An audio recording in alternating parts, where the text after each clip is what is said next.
If you have an autistic child or client or student who is not yet talking, then today's episode is for you.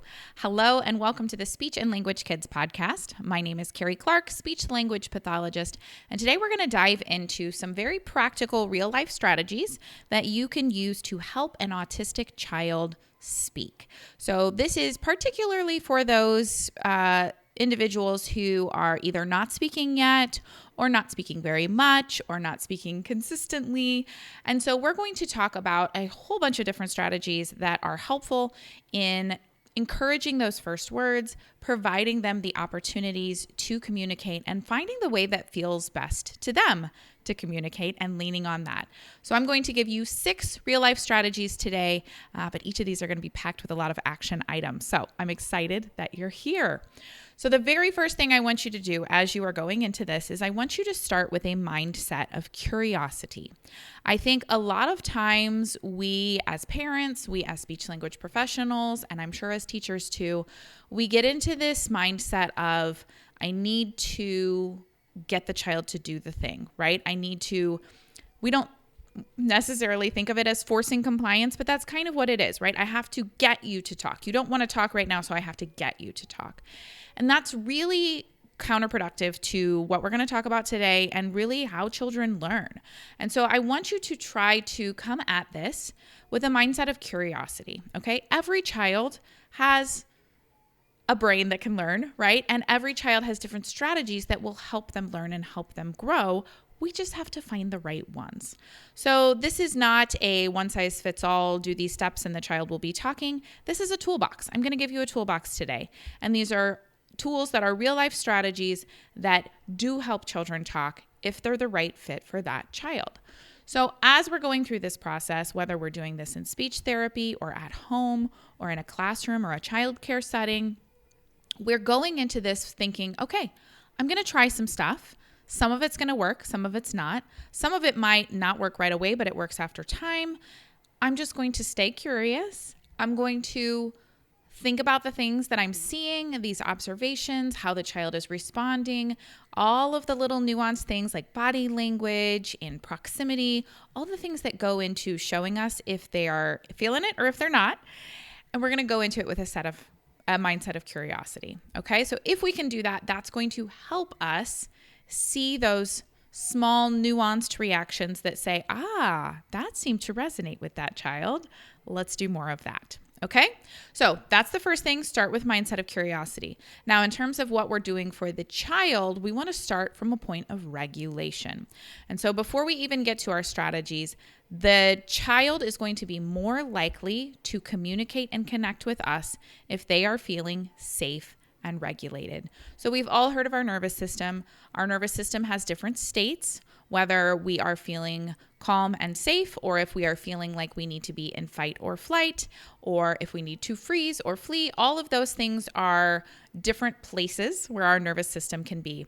And in order to hit that growth zone where we're ready to learn and grow, we want to be in a calm, regulated nervous system state. So what does that look like for our autistic children? Well, number one, every child is different. So again, get that mindset of curiosity and start paying attention to which things seem to set the child off, which same things seem to be calming. You can watch their body language. You can see what they do. If they are pacing and unable to sit still or focus, they're probably not feeling very calm and regulated. So we can do some things within our environment to try to encourage a more regulated nervous system. So some of those things might be removing some of the clutter from the space that we're in during this communication practice time. Again, whether it's speech therapy, home, or the classroom, but going to a place that's a little calmer, maybe lowering the lights, maybe reducing the background noise, finding some ways to bring calm into that environment. And then we can look and see if there are particular sensory needs that that child has.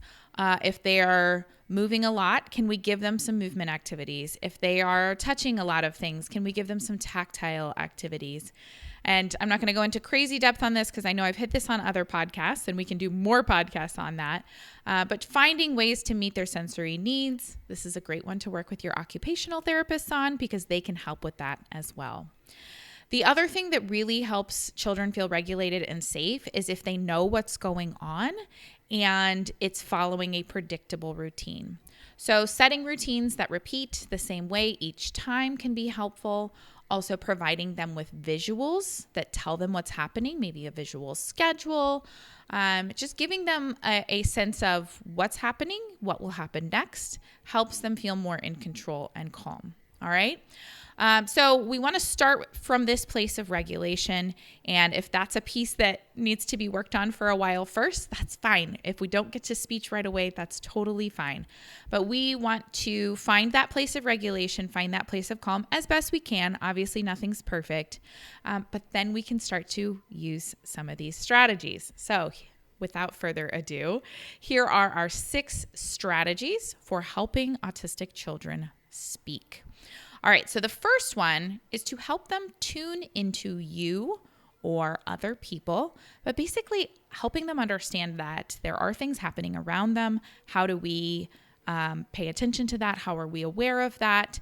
And then specifically, we want to tune them into our speech because that's the piece that we want them to engage in with us, okay? So how do we help them tune into us in that situation? The first one is to tap into their interests and sensory preferences. So if you have a client or a child who is spinning around or jumping or flapping their hands, any of these different sensory activities, we can tap into that and find a shared activity that we can do together that gives them that same sensory input. And not only does that help with the regulation, but it helps them see that we are in this space too, and that we might have things that they enjoy. Okay, so finding ways to tap into their sensory preferences or their interests, if they have certain activities they like to do, certain characters that they like, we can bring those into the space with us to have that shared attention on those. The next thing you want to do is do a lot of imitating what they're doing. If you are imitating their actions, their behaviors, their speech, their sounds, if you're imitating all of that, then they see you as reflecting them and being on that same level with them. So that can help them tune into us if we are doing things that they're doing. And then finally, as we're starting to get this interaction, this engagement, we want to start bringing things that they're interested in close to our mouth while we are speaking and using some modeling that I'm going to talk to you about in the other strategies. So we can start to bring their focus on our mouth. Now, this is not saying, look at my mouth, do it, look at this, because as you will see throughout all of these strategies, the goal is not compliance, the goal is connection. And so we want to do this in a way that feels natural and that they feel actually interested in doing, because we want them to see and hear that there are words coming out of our mouth that they too could make. But we want to do that in a way where it feels non-threatening. So if you're playing with a toy and they're interested in what you're doing, you bring that toy right up next to your mouth and you speak the word of what that toy is or the action it's doing or whatever you're wanting to model. Bring it right up next to your mouth so that their attention is focused up towards your face, and hopefully they will start to tune into those words that are coming out. All right, so that's strategy 1, help them tune into you and your speech.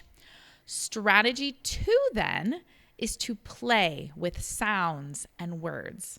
So what I want you to do here is make joy your guide. Your job on this strategy is to make that child happy, make them laugh, make them think this is the most fun thing that they have ever done. Because if we can introduce sounds and words and sound effects through things that they find fun, they're going to be more likely to engage in those things later and maybe even practice and engage those things on their own. When they're doing their own play, when they're laying in bed at night trying to fall asleep, they might start playing with some of these sounds and words that we've been using in our play. Okay? So we're going to find ways to use rhythm, to use music, to use games, to use sound effects, and just whatever makes that child happy and laugh, right? So if they think fart sounds are hilarious, great, do some fart sounds. We can add sound effects to our play, Or we can provide sound effects for something that they're already doing. And the more silly and fun, the more likely they are to tune into that and to want to make those sounds themselves. Even if it's not speech sounds, this is still progress towards speech, because in order to make sounds with your mouth, you need to practice and explore what sounds your mouth can make, right? So music, if they like music, awesome. Lean into music. Sing songs together. Sing a song and then pause and provide them the opportunity to finish the song for you. You can add, like I said, you can add sound effects, rhythm and chanting. Nursery rhymes are really fun for some kids. But the key is you really want to repeat these same little rituals, routines, games, whatever it is you're doing. You want to repeat those multiple times so that they have multiple opportunities to hear it and understand it, and then potentially repeat it back or say it with you. Okay, so make sure you're repeating those over time. Let's see. Lean into the things they love. If they love animal sound effects, do animal sound effects. If they love letters and numbers, do lots of play with letters and numbers. Could you sing songs about letters and numbers? Could you put letters and numbers on the wall and touch them and say the words? Do all kinds of silly little things with whatever they love. All right, now the other strategy I was going to tell you on this one is one that I have had work a few times with a few kids. It's very hit or miss, so if it doesn't work, not a big deal. But if you have a child who will repeat motions, so if you're doing, a clapping activity where you clap, or you have, pat your legs and they will do that. This one works really well if you tie it to rhythm.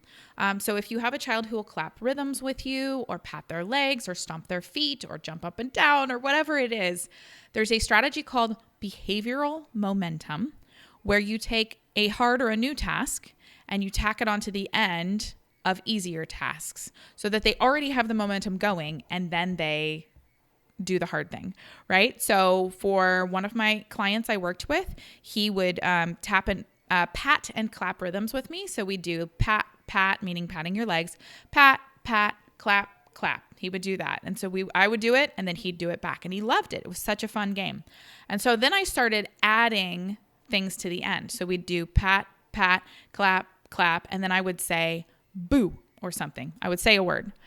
And I remember distinctly the first time this worked. He did it. He pat, clap, clap. Now, this is a child who had never spoken a word before in my presence.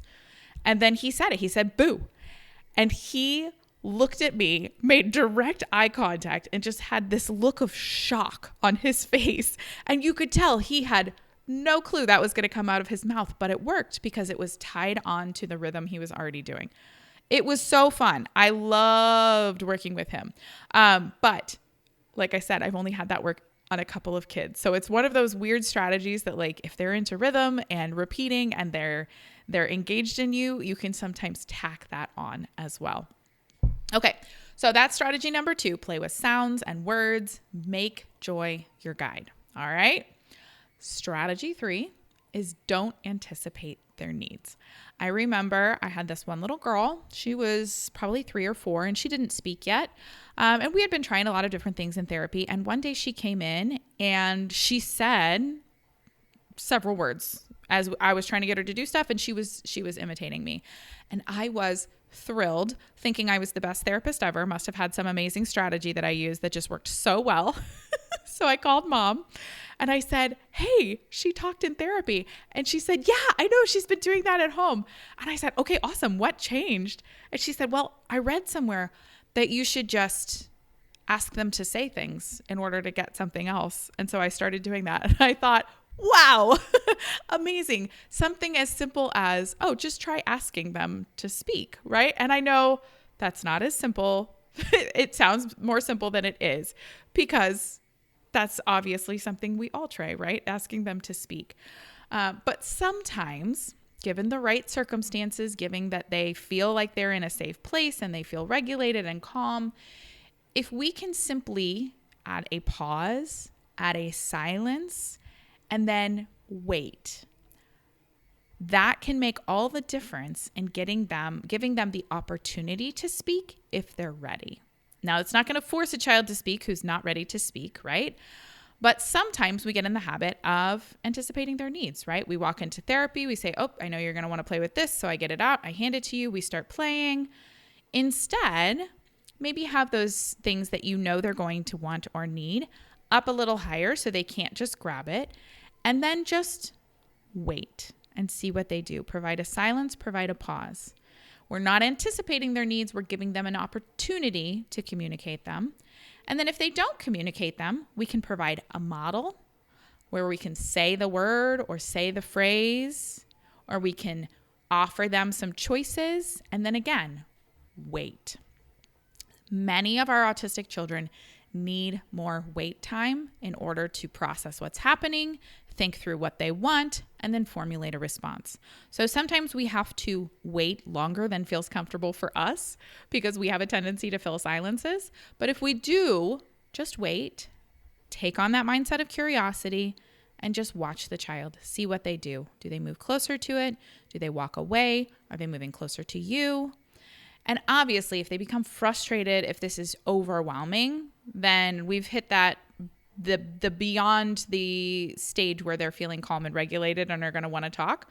So then we just move on. We just say, oh, toy or whatever it is.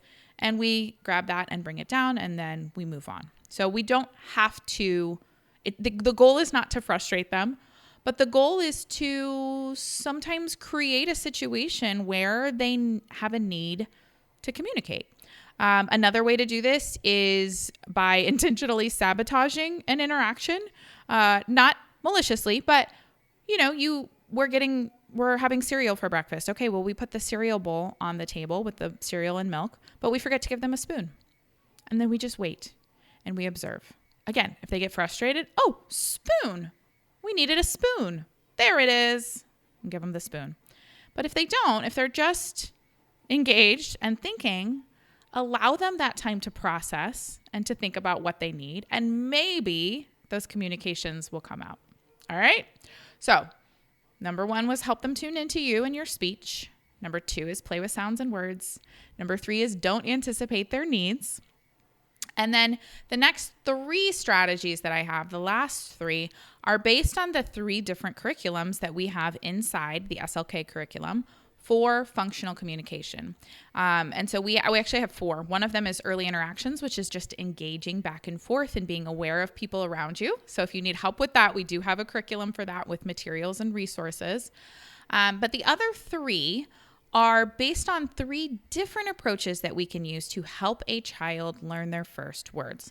So the last 3 strategies I have, the first one is based on single words, where children learn words one at a time. The next one is based on echolalia, which is when children are communicating by repeating scripts or repeating whole chunks of language. And then the last one is using alternative methods to communicate, which I know sounds counterproductive, but we'll explain why that leads to better speech as well. All right, so let's start with the single words. So some children learn language one word at a time. They say mama, they say up, they say ball. Not all children learn language this way, and I would say that children with autism are more likely to learn the second way, using the echolalia and the repetition, but some autistic children do learn language this way. So, especially if the child is not speaking yet, or we're not sure which way they're leaning in terms of how they're going to learn language, we can do a little bit of both. So this strategy is modeling single words. So what we're just going to do is just say single words, right? If we're playing with a ball, we're just going to say the word ball.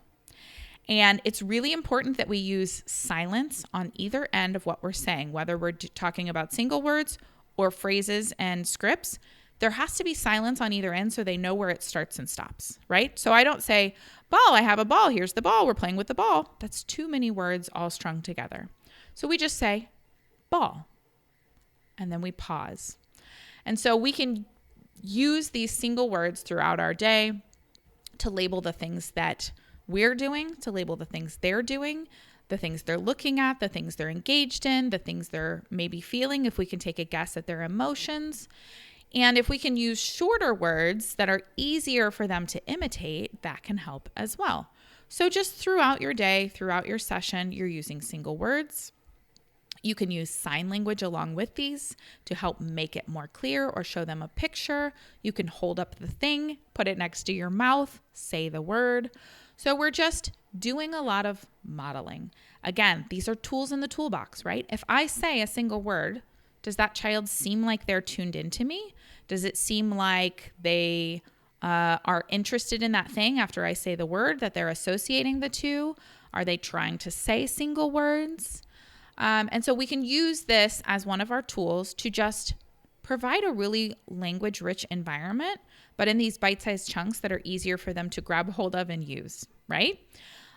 So we don't have to speak in all single words because we should also expose them to full, beautiful language, but we can then pull out a single word, right? So if we're playing with the ball, I say, okay, I'm going to roll the ball. Here it comes. Ball. And I'm using the single word, but I'm mixing it in with regular language. All right. Actually, no, I'm going to put that one down here. Okay. So the next thing that we want to talk about then is our children who are learning language through echolalia. So you may have heard this at this point as gestalt language processing. That is a term that is gaining a lot of traction right now as we start to describe how some children are learning language different. Not every child is learning language in these single words. Some of them are learning language in chunks, which gestalt means chunk in German. And so for some children, they are repeating back scripts that they've heard on TV shows.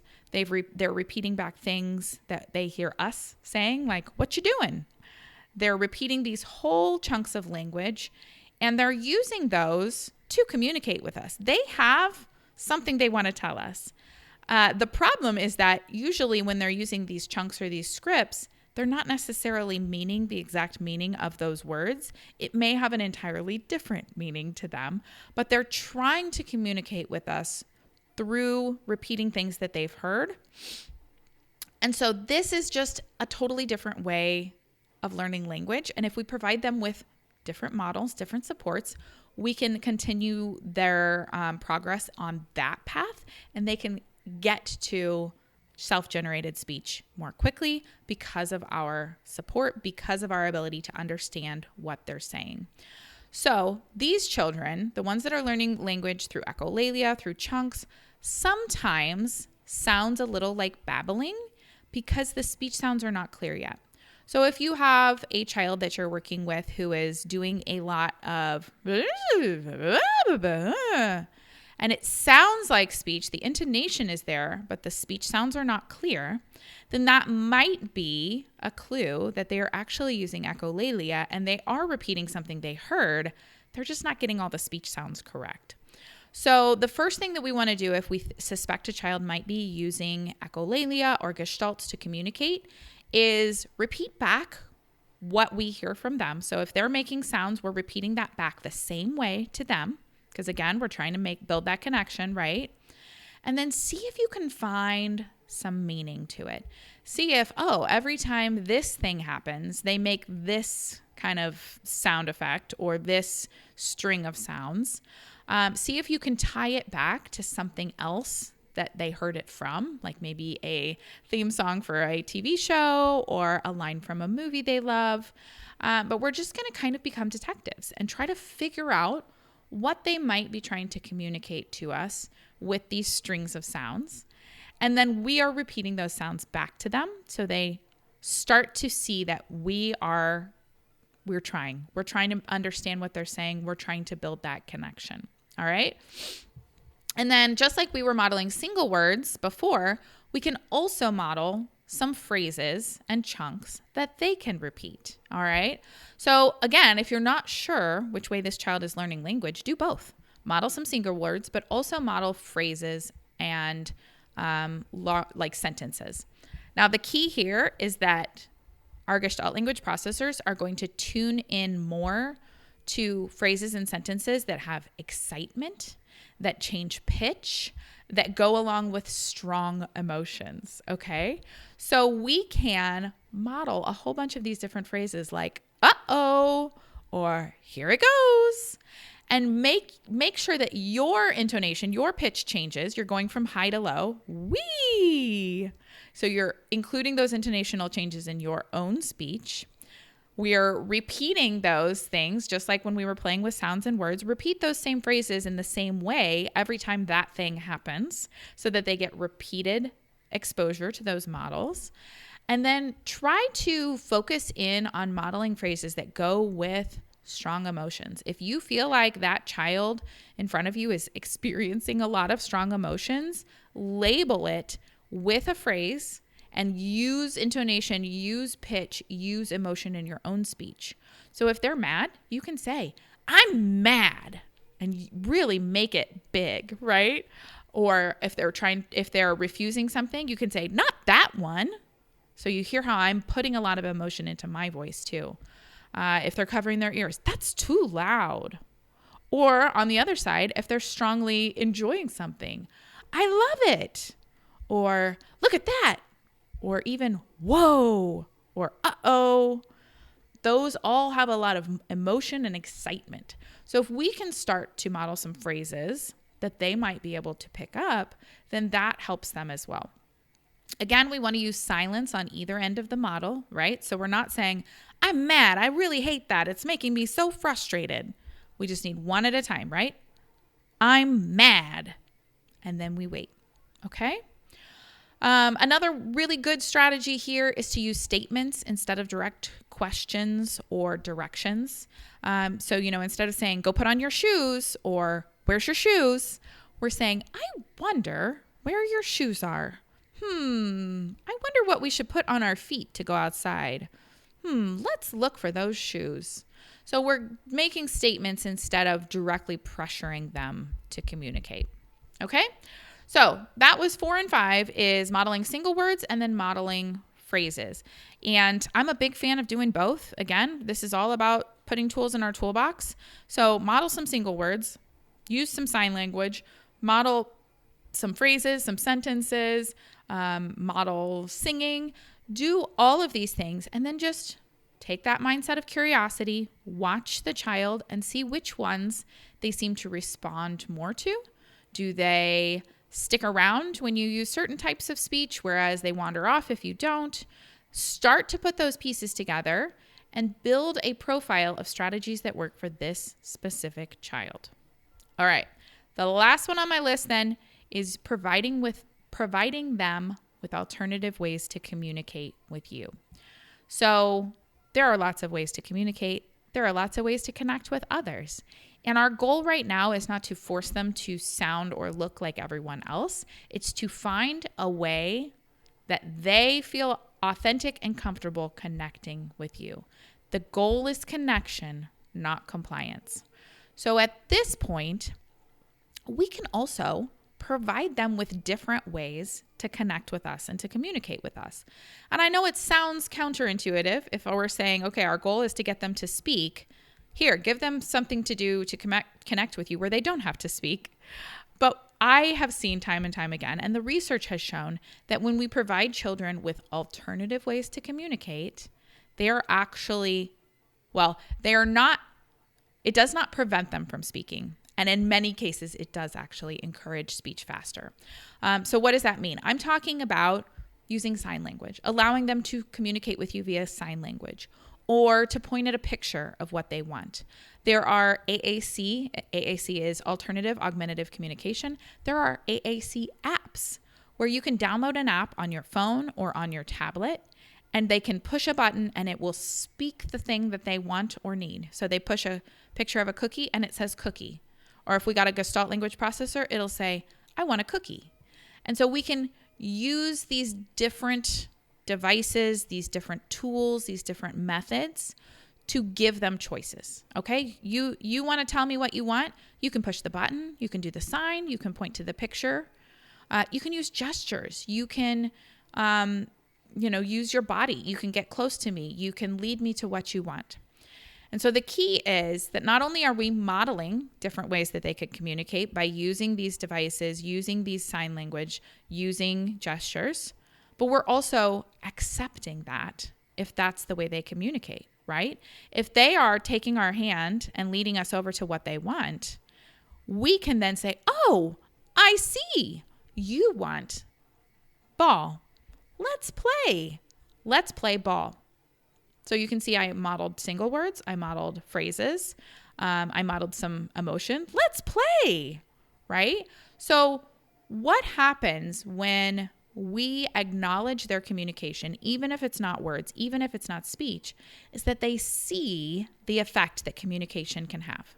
They see that if I connect with you, then I can get what I want and we can engage in fun things together, right? And so what I have seen time and time again is we provide a child with an AAC device or we start using sign language and they have that aha moment where it all clicks and they go, oh, I can interact with you and get this connection and get what I want or get something to happen, right? And once they have that aha, then they are motivated to communicate and they are motivated to begin to speak because speech is always going to be quicker and easier if they're capable of it than finding the button on their device or whatever the other thing is, right? Speech is always accessible to us because we always have our voice box with us. So sometimes they need that buy-in. They need to see the effect that communication can have. And then they say, okay, cool. No, I can do this. And then it starts to all flow out. Okay. So when we start with connection, when we start with helping them feel joy, helping them feel safe, helping them get their needs met, then all the rest of it comes along. All right. So that was our 6 strategies. Number 1 was help them tune into you and your speech. Number 2 is play with sounds and words. Number 3 is don't anticipate their needs. 4 is modeling single words. 5 is modeling with echolalia. And then 6 is providing them alternative methods to communicate with you. Now, if you would like resources for this, we have built out curriculums that are complete therapy plans. They include step-by-step skill progressions, the activities that you need to do in order to move towards this. All of these strategies are all built into our curriculums. There are resources for parent training. There are resources for how to do this in your therapy session. All of that is built into these curriculums. Like I said, we have one for early interactions, which is awareness of others. We have one for modeling single words and moving through that progression. We have one for gestalt language processors and shaping echolalia into self-generated speech. And then we have one for AAC or alternative communication methods. So those are all available inside our curriculum at hub.speechandlanguagekids.com. But I hope that this was helpful to you. If you have other strategies that have worked well for you for helping children begin to speak, you can add those to the comments as well, or hop into our discussion board inside the SLK curriculum and we can have those conversations in there as well. All right. Thank you so much. This one was a little longer than usual, but I had a lot of good strategies I wanted to pack in, and we will see you next week on the Speech and Language Kids podcast. Bye for now.